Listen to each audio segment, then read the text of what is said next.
talking about the LG Stylo 6. So, I've changed up the categories a little bit to emphasize more the things that matter more. So, it's still 10 categories. I still give them each 10 out of 10, and they still add up to a percentage. Battery, I give a 5 out of 10. 5 means that it lasted all day, but not much more than that. Biometric gets a 4 out of 10. It's a fingerprint sensor on the back. It was kind of slow and hard to find on the back. The Pixel 4a 5G or 5, it's kind of indented where it is, but it was hard to find on the LG Stylo 6. Camera receives a 4.5 out of 10. No night mode photography, and the camera it didn't look good at all. So 4.5 out of 10. External connectivity, this is a new one. This one replaces wireless connectivity and charging styles and ports. So external connectivity gets a 5. It has a headphone jack that uses USB-C. It doesn't have wireless charging, and the Wi-Fi it kept cutting in and out, and it was bad at staying connected to the Wi-Fi. And when it got away from where I was within Wi-Fi range, it would have trouble getting back onto the Wi-Fi when I came back.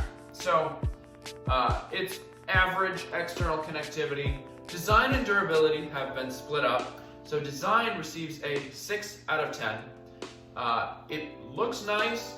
It actually looks really nice for the price. It looks better than some more expensive phones, if you ask me. So that gets a 6 out of 10. Also within design there's a stylus, of course. So the stylus was really cool. I pull it out. It brings up a menu. Do you want to scribble on the screen? Do you want to write a new memo? And so that was cool. I could draw kind of, but it wasn't a very versatile stylus. It's just kind of like one of those that you buy for 10 bucks at Walmart.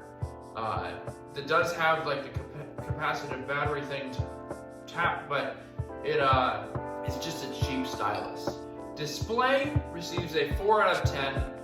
The display is ugly. It's got a chin, it's LCD, it has a teardrop notch and a forehead. It didn't look, the teardrop notch was all straight. It didn't have any design to it. The front of the device looks ugly. Display receives a 4 out of 10. Software and performance gets a 2 out of 10. It was so slow in my experience. The typing would get slow. It was just so hard to deal with, and the customizability is horrible, which that's kind of why I wanted to switch, part of why I wanted to switch to Android. And so when the settings app is worse than what I came from on the iPhone, you can change less stuff than you can change on the iPhone, that kind of stinks. Software performance was not good. I did not like the skin.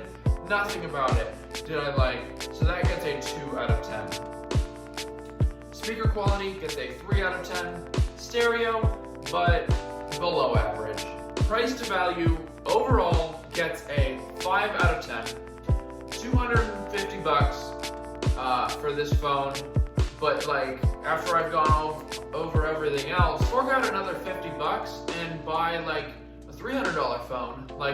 The OnePlus Nord is really nice. Review on that one coming soon. Check out my previous videos. The Poco, definitely. The Poco is probably the favorite of mine that I've tried so far. So do not get this phone. 5 out of 10 on the price to value. So overall, it receives a 42.5% rating. So yeah, don't get this phone. If I give a rating that is less than 50%, I definitely would not suggest this phone to anyone. I guess if you want the stylus, the built-in stylus, but you don't want to get a Samsung Galaxy Note because it's too expensive, maybe just get an older Galaxy Note. I don't know. I can't suggest this phone. I don't like it. So that's all I've got for you. Bit of a different location today. I'm kind of on vacation and it's in the middle of the week. I wanted to give you the review without it being the only video that I put out this week.